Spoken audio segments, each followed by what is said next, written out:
afternoon, everybody. My name is Donna Thiesel, and I'm your host of Afternoon Drive Home on IC Radio in the town of Geraldine, Alabama. We're your source for news and entertainment. You can find us on television two different ways.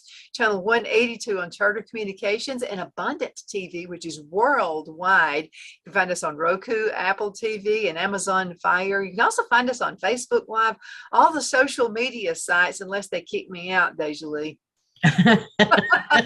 But right now, you can find us on YouTube. You can also find us on Facebook and just all the social media sites. But we definitely appreciate you listening to us every day. Now, you could be doing anything else, but you're watching us, and definitely appreciate this. Now, DeJoly is a really good friend of mine. And so she is an author, she's a speaker, and she's really helped save my brain cells up here. And because everybody goes through things in their life. It could be childhood, it could be some kind of a trauma, it could be anything. But this lady right here has been through it, and she has survived. You are a survivor if I've ever met one, DeJoly. I am. Somebody was saying yesterday, I was very shocked when she said it, that she's appreciating me more as an elder every day, because I have survived. And I think a lot of people survive. And for me, I don't take any kudos for survival.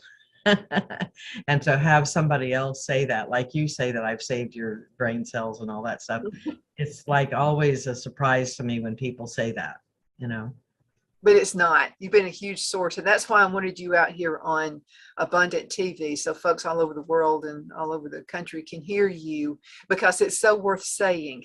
So let's talk about survival mode, okay? Because right now, a lot of things factor into this. We've got a crazy economy going on right now. COVID hit over 2 years ago, and the price of everything is going up. And sometimes people, they get so much into their head. It's just so much going on that they can't think clearly. So what's your take on that? Well, part of that is programming, because we've always lived in a country of abundance, and we all think that we'll always have a way to get to the store and buy the things we want at a reasonable price, and even if it goes up, oh well, it'll go up a little bit, but it won't go out of sight, that kind of thing. And so we're having to face the brainwashing that we've been put through and come back to reality, where now people are understanding that they have to plant a garden, learn how to, learn how to dry food, learn how to, if you go to the store and you're getting one thing, get two, so that you at least have something in your cupboard to go to. So I see us as coming out of a state of sleep, so to speak, like we're waking up. And more people are waking up, and they have to understand that things are going to get a little harder, and they need to be prepared. I'm not a prepper per se, but I do know how to do things. You and I grow gardens, and sometimes they go crazy and sometimes they're dead. I was so happily surprised this morning. I planted one tomatillo plant, and I thought, it's supposed to have another one with it, and they didn't have a second one, so I just took it and said, oh well, and I put it right next to a tomato plant. And amazingly enough, it grew. It's about 10 feet in diameter. It's spreading all over the place, but full of blooms and no tomatillos, right? So this morning I go out and I do my normal singing to my garden and all that stuff. And lo and behold, there's one little tomatillo hanging by itself on the vine. I'm like, oh my gosh, I've got a tomatillo, So anyway, my gardens are flourishing this year. Everything is changing and so beautiful. The rain in August, who knew, Who would have thunk? Who would have thunk? Absolutely. Part of it, and here we'll probably get kicked off of Facebook, but I blame part of it on the government. And this is where the government says, we take care of you. You don't have to worry about it. We're going to. But you have to understand that back in the 40s, the CIA created that program, Project Mockingbird, which enlisted a lot of the media into an agenda that they had, which was governmental, and to basically put people under the spell of abundance, and it'll always be there. Don't worry about it. We'll take care of you. If you go into poverty, we'll fix it for you, that kind of thing. And that's still going on.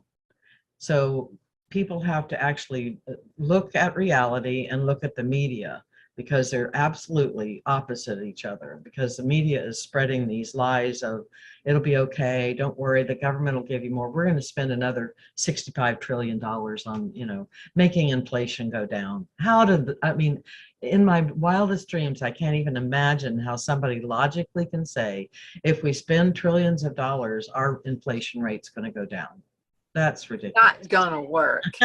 But we are in that mode because when the social program started a long time ago, the media under that program of the CIA, Project Mockingbird, created this, it's almost like a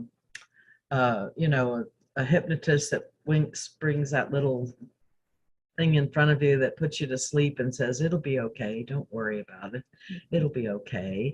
And it's not okay, because when you start relying so much on the government providing for you, you forget how to do things. And I guess maybe my awakeness has been because of my past. And so I learned how to do a lot of things over the years, so that by this time in my life and in our world situation, I am able to provide for myself in the garden and doing other things. So, and you can, you really can. There's the old saying, I forgot where it came from, that give a man a fish, but then teach him how to fish and he'll never go hungry. And that's right. So true. And I would like to see, if you want to have government programs, I would like to see more government programs on you surviving, how you can do things. And there's something about being accomplished when it's as simple as having a garden. I mean, it's that simple. And we've been given this in small doses. Okay. Like in school, every kid gets a trophy, whether you win or lose. I mean, it doesn't matter. Well, what that does to the kids who would normally, it takes away your thoughts of prosperity. It takes away the drive, the ambition. Yes. We've seen that coming. You and I have been talking about that for a long time. That can't be good. No, it isn't good. The children that are coming up today are being pressured to have all of this agenda, the woke agenda, the core in the school, the CRT, the transgender programs, and all of that. And now Alabama has lowered their standards for teachers qualifying. It's totally amazing to me how the governor and her people underneath her can think it's okay that we're at the bottom of the scores in the whole nation. Alabama is at the bottom, and you're lowering the standards on everything and putting in agendas that children don't need to be affected by, don't even think about in their wildest dreams at the age that they're pushing these agendas.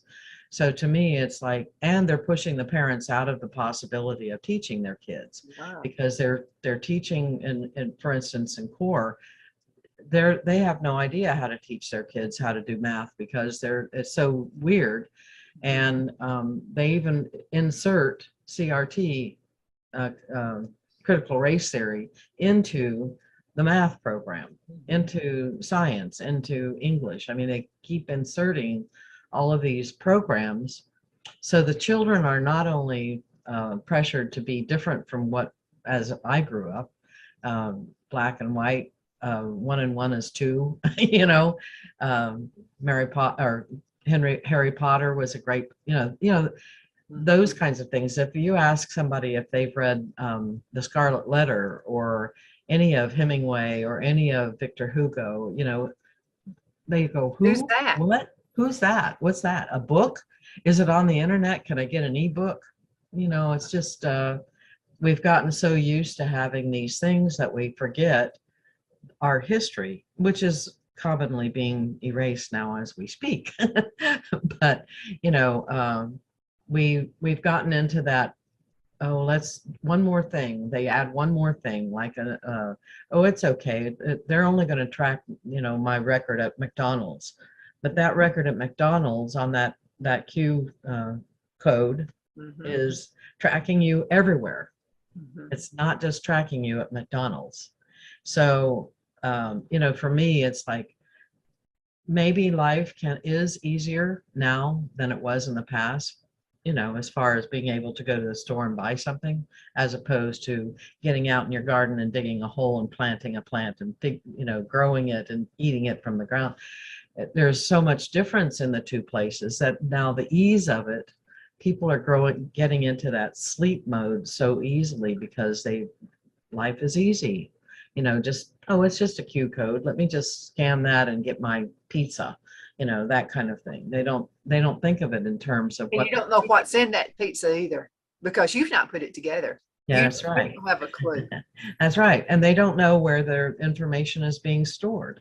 They don't know who's tracking them. They don't even think about that. They don't think of the future of their children and their children's children. They think of right now in this moment.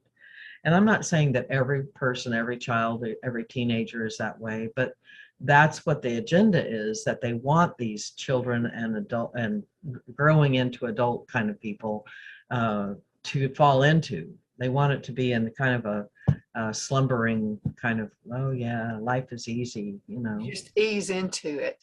Yeah. I have this thing about, I love books. Mm-hmm. And I am so afraid that it would be so easy. Let's just take the Bible. Okay, so let's just say you read it on your tablet, the Bible on your tablet.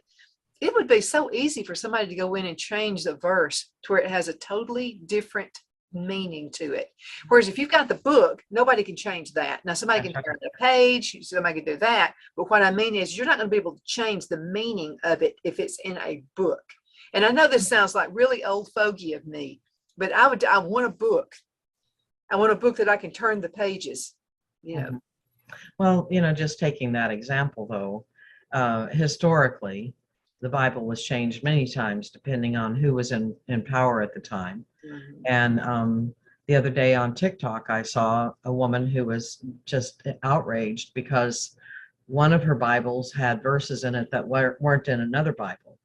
And one was a King James version and one was a different one. So she is seeing the difference between the two. Now, if you take a Victor Hugo book, who's going to change the Hunchback of Notre Dame? Nobody cares about that. But the Bible, because it has been used to control people, you can change it without people knowing. And the new versions come out, and they don't even say this is a new version. Look for a deletion of this one, and they don't tell you what's missing or what's added. So people need to realize that, yeah, I love books. I love the hardcore hard book right in front of me. It's easier for me to pick up a book and go somewhere than it is to pick up my computer and go somewhere. But I really like the feel and the smell of the texture of the book. I'm a writer, so that's my love. Mm-hmm. And so for most people, though, they are into the tablet and into ebooks and all of that stuff, and they don't have any clue about how, yes, it can be changed. But just like that, it can be just like that. And then how are you going to learn? Because I had some awesome school teachers when I was a kid growing up. And one thing they hammered on was that reading makes you smarter, because you're able to explore. Pippi Longstockings. When I was a kid in school, I read every book. I had them memorized, and I loved it because she was an adventurist, and mm-hmm. she would, stow away on a ship. She would go to another mm-hmm. country. And I like that imagination being used. Do you feel like the thoughts of imagination are being taken away? I do, and I think that when you talk to people that are in between, like the high school age and like 30s. Those people in between there have some entrepreneurial kind of zest. They think, they explore, and then you get to this age of they don't have an imagination. They think if it's not on their phone or on their iPad, they can't think of it. And it's really hard to watch that, because I see it happening all the time, where you go to someone's house, and you go and 4 of the 5 are sitting on their phones looking down rather than looking up and looking at you. So it's kind of like they're stuck in that little maze, a matrix of what's on the computer is the right thing. What they don't understand is that's not necessarily true. They don't understand that the government can lie to them. They can, this person in media can lie to you, or this celebrity can lie to you, and they're right there. Oh, look, that's the truth, and it's not the truth. The truth is right in front of you, eye to eye with a human being, and then experiencing that is the truth. Like my granddad, both my granddads would say, you can tell a lot about a person just by looking them in the eye. I mean, you can tell whether they're a fraud. You can tell whether they're an honest person or not. There's a word that it just keeps popping into my mind all the time, and it's overwhelm. Do you feel like that we have been put into a state of being overwhelmed? Because you can be so overwhelmed that you can't think straight. You can't concentrate. It takes concentration away. What are your thoughts about that? I think that's purposeful. I think that is true. And I think that so much is happening so quickly, but I think that it's happening so quickly for those of us who are aware, because sometimes people aren't aware and they don't know why they're confused, or they don't know why they're having a hard time thinking or making a decision or whatever, because they aren't aware of the bigger picture that's coming in and pressing on their psyche.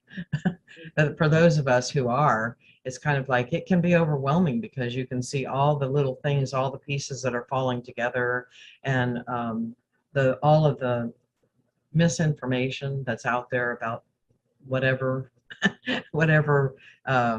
conflict in the world there might be, or even about inflation. There's all kinds of misinformation going out there. So yeah, we can get overwhelmed. I also think, truthfully, that it's a choice. You can be in overwhelm, or you can get out of overwhelm.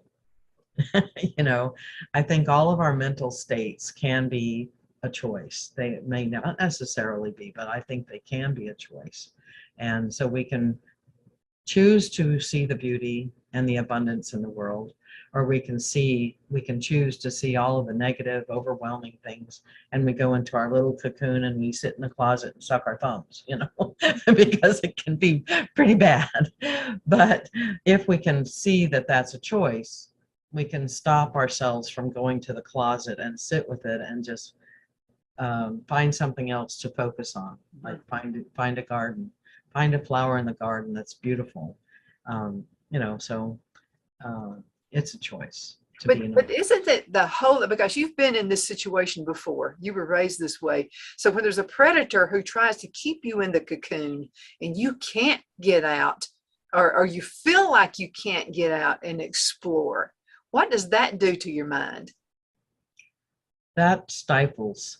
But it's the old Stockholm syndrome, where your captors become your normalized, let's say. A new normal. We keep hearing that word. There you go, the new normal. We are captors, or captured, sorry. And our captors are supposedly nice guys, right? But in reality, they have an agenda. And so, yes, you can feel like I did, hopeless. I felt hopeless, and there was no way out. I was still, until I graduated from high school, I was under their thumb, and it took me a long time after that to let go of them psychically, because they were in my head. Even if they weren't physically around me, they were in my head. So it took a lot of determination and willingness on my part to go through the hard spaces to get to the good spaces, What is the very first, if you, and I feel like we're all being held captive right now. Now, some of us can think ahead. Some of us are free thinkers, and I think they don't like that, but some of us are. So what can you do what would be the very first step for someone who's not a free thinker, and they've got this glimpse in their mind that could be better than this? I don't have to be bogged down. I don't have to be in the cocoon. I can get out and be a beautiful butterfly.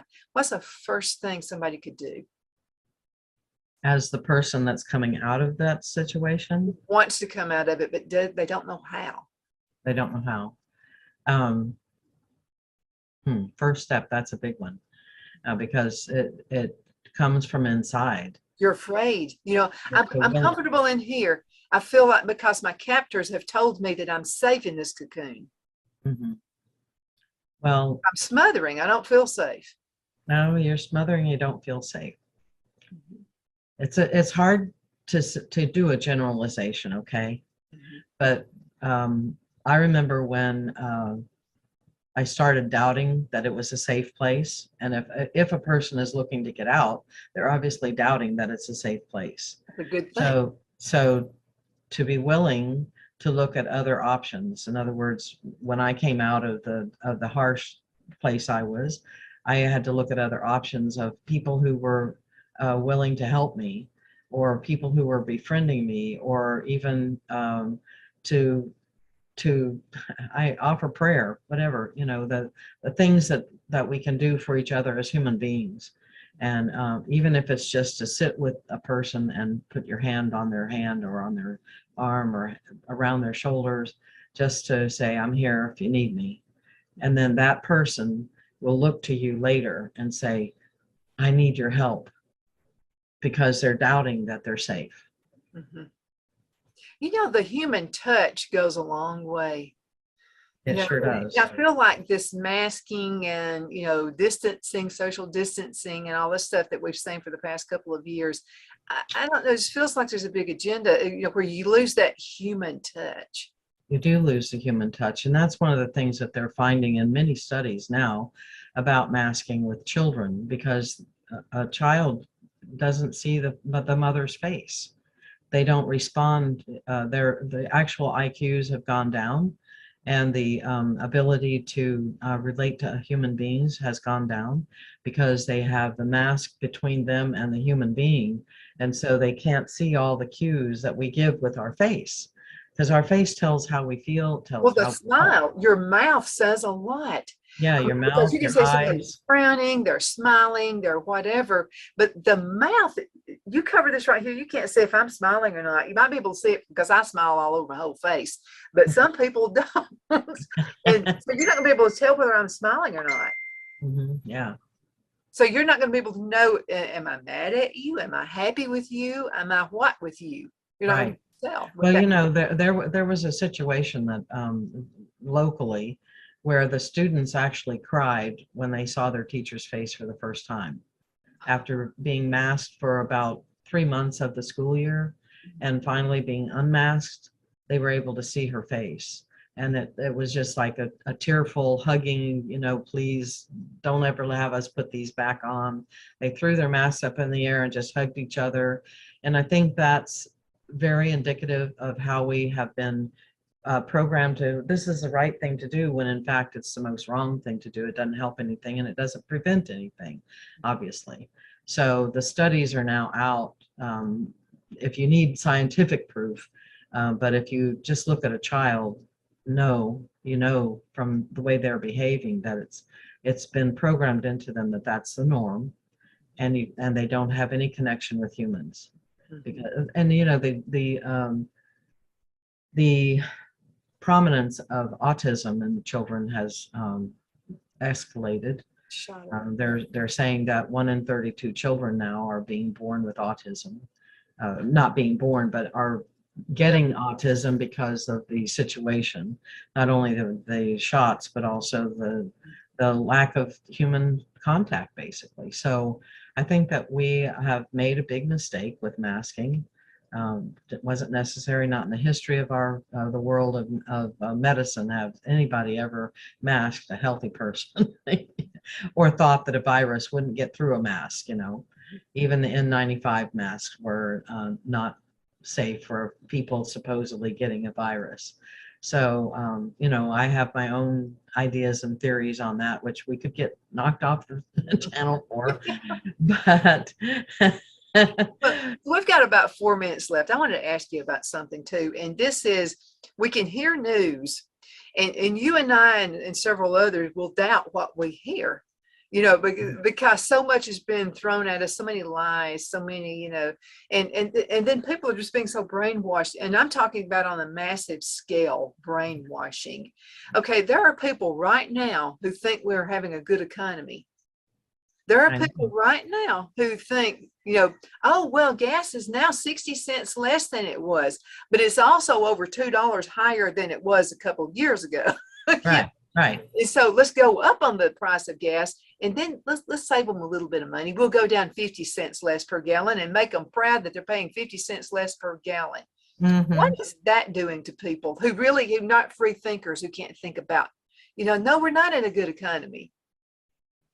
Well, I think it takes, you know how they say in the 12-step programs, you have to hit your bottom before you really realize where you are and that you ask for help or that you get yourself out of it. There.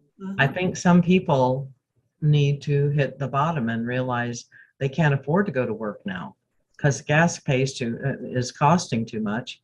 They can't afford to even drive to the grocery store. It may get to that. And so some people have to see the worst situation before they realize, oh, maybe we're not in such a good economy.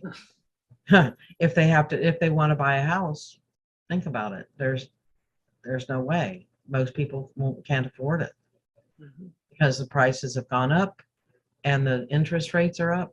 And so what are they going to do? But what can you do? I mean, because there are people who literally think we're in a good economy right now. They think we're on the way, we're going up, not down. Yeah. I mean, they really believe this. I know. It's that's actually mind control. It's it's astonishing to me how many people are feeling that way. But mind